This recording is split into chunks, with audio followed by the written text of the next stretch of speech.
This man was incredibly calculating. To stop his ex-wife from going on a business trip with her new love rival, he bribed the other man's driver, successfully making him miss the flight. As for himself, he ended up sitting right next to his ex-wife on the plane. Lisa froze in shock. Why was Jack on the plane? And why was he sitting in George's seat? Jack smugly pulled out his boarding pass to show her. Lisa was left speechless. Just then, the plane hit some turbulence. Instinctively, Lisa grabbed Jack's hand. It wasn't until the plane stabilized that she realized Jack had been staring at her the whole time. Only then did she noticed she was still holding his hand. She felt certain this was all part of Jack's plan. He had deliberately put his hand there. Jack grinned shamelessly and said, "Yeah, so what? What are you going to do about it?" Lisa turned her head away and ignored him completely. Meanwhile, George, who had missed the flight, hurried to book the next one. But then he received a call saying his mother had been hospitalized. The siblings rushed to the hospital together. Thankfully, their mother was not in serious condition. George helplessly called Lisa to explain what had happened. Anne couldn't find Jack anywhere either. After finally getting through to him on the phone, she learned that he was with Lisa.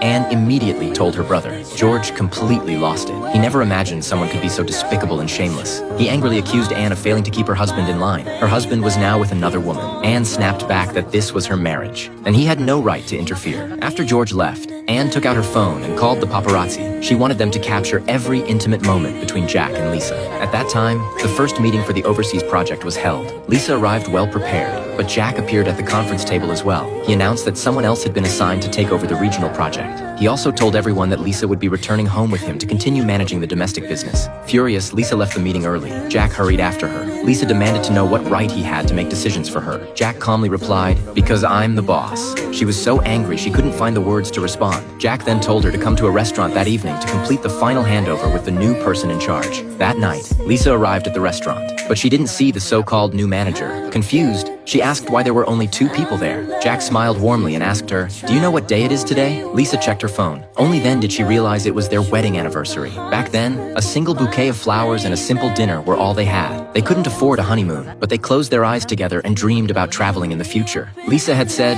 "One day we'll spend a whole day in Bali, and then have a candlelight dinner at a nice restaurant." Jack opened his eyes and asked, "Is it the off-season? Why is there no one else here?" Lisa laughed and said, "Silly, it's because you booked the entire restaurant for me." Jack looked at her, deeply moved, and swore that one day he would make all of it come true. Thinking of that, Lisa's eyes filled with tears. A 5-star restaurant, an empty dining hall, a single dinner. These were all once their most cherished dreams. Jack looked at Lisa smugly, thinking she would be touched, but Lisa stood up and walked away. Jack hurried after her. Lisa angrily demanded to know what he actually wanted from her. "When I opened my heart to you, you married another woman, and now you won't stop entangling yourself with me." Jack broke down as well. He kept repeating over and over that everything was his fault. He said he truly couldn't live without her. Lisa finally collapsed. She cried uncontrollably, asking Jack why he had to treat her this way.